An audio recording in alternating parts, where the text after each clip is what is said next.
Happy weekend. We have been basically just putzing around here, doing little chores around the place. I'm trying to be useful, take some of the load off Jafana because she's pretty much having to do all of my work and her work. She generally does more work out here than I do. So loading that extra on her, I don't think is quite fair. Yesterday we moved the fence. We've been experimenting with this 3-strand electric fence. We're finding out that we really need 4. In order to make that work, I've got to get some more little clips that go on these pigtails. This space right here is enough that the goats get over there and they decide they're going to go for it and try to go underneath of it. You've got to keep the fence really, really hot.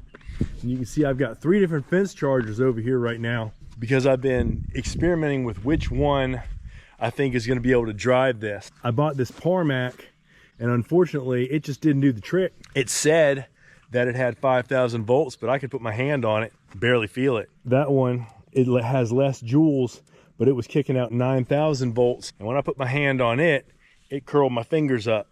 It hurt a little bit. I got rubber sole shoes on too, because if I was fully grounded and bare feet, I'm sure it would load me up.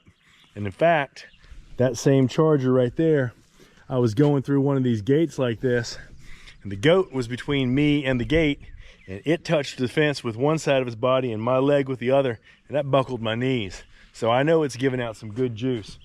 I've got this other setup that's made to be more mobile. We're using it right now since we just got it put together. That's going to be one of the ones that we roll around here when we're moving the animals around. We're aiming for a more regenerative farming sort of approach on the fields, using more of the natural manure from the animals, having them trample and loosen the soil a little bit, and getting anything to grow in it that we really can. You can see inside this lot, I've got a mix of everything. We've put down lots of seed. There is blackberry, there is all kinds of regular weeds. Really, if the animals can eat it, I don't consider it a weed, I consider it something to feed them. And anything that naturally is gonna grow up here that they're gonna eat, I think that's a plus. I've got alfalfa, bird's foot trefoil, timothy, fescue. When I go to town next time, I'm probably going to pick up some annual rye, just because I've got a bunch of bare spots in here. I need to get some organic material into the soil. So anything I can get in there that will grow quickly and leave some root system and some organic material in there is going to be a good thing. And then I'm going to overseed that with some other stuff like maybe some fescue, some kind of Bermuda grass, something like that that's going to be more tolerant of the amount of traffic they're going to put on it.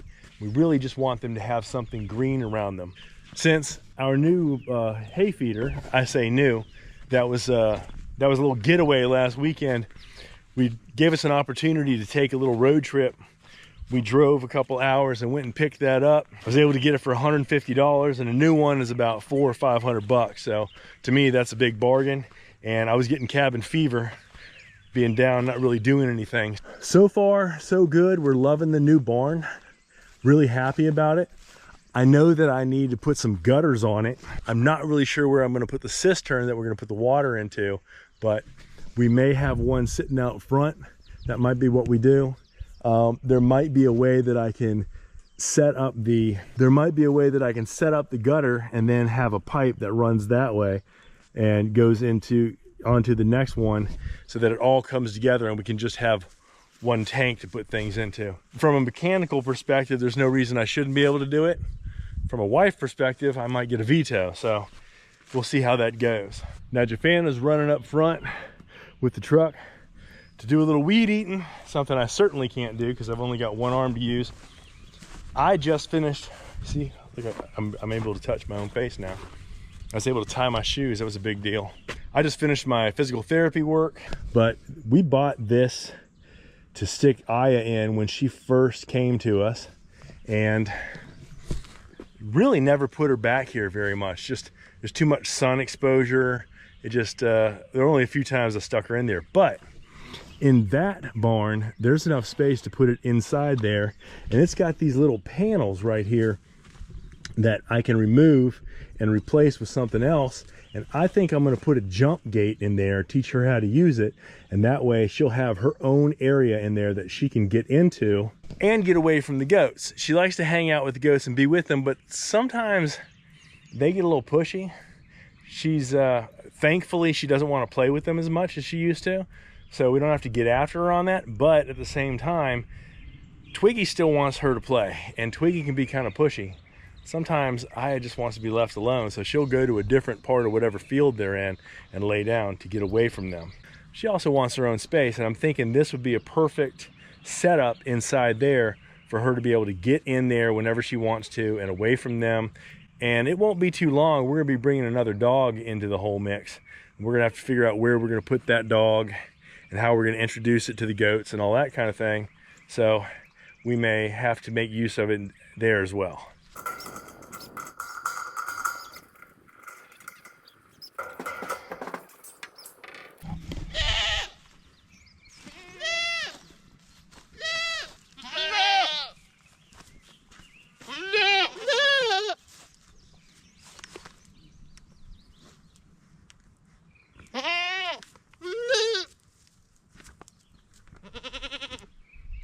And we just put them in this field last night for the first time.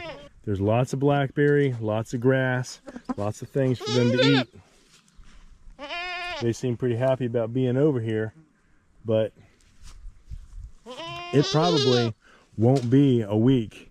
This will be all chewed down. You see how tight it is inside here? What was that? Oh, okay. You sure? All right. It'll be all chewed down just like this.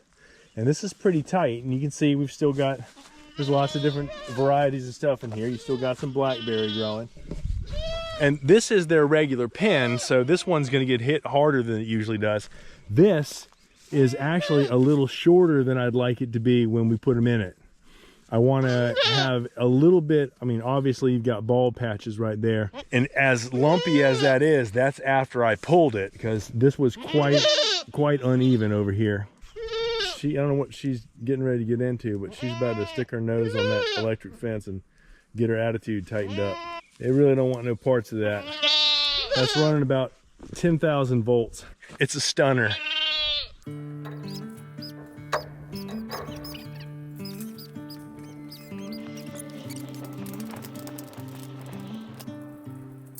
When I first put this together, I had Lauren's help. Doing it by myself with just one hand is a bit of a challenge, but quite frankly, right now I need to be outside. The more I do, the better it is for myself, and I've always said I'm not really much of an inside dog. The fresh air is probably just as good for me as the exercise.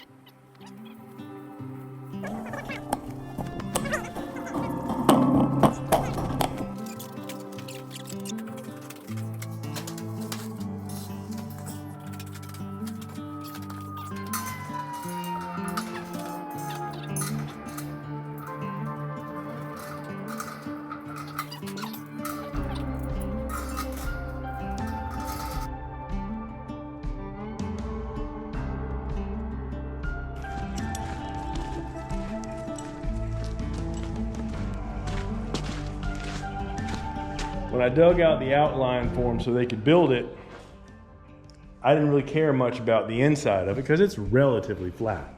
And I know the animals are going to be going to the bathroom in here like they go to the bathroom everywhere. And we're going to be coming in here and we're going to be pushing everything to the middle and pushing it out to get it out of here. And eventually, it'll get evened out a little bit over time. What I didn't think about was if you build anything with dimensional pieces, you're going to have a little bit of a lean. I don't think it's going to be a big deal. Really don't think it's going to matter because the size of that thing can lean in a little bit. It's not going to hurt anything. It just doesn't look as good. And I happen to know a girl who likes to say things when things don't look as good.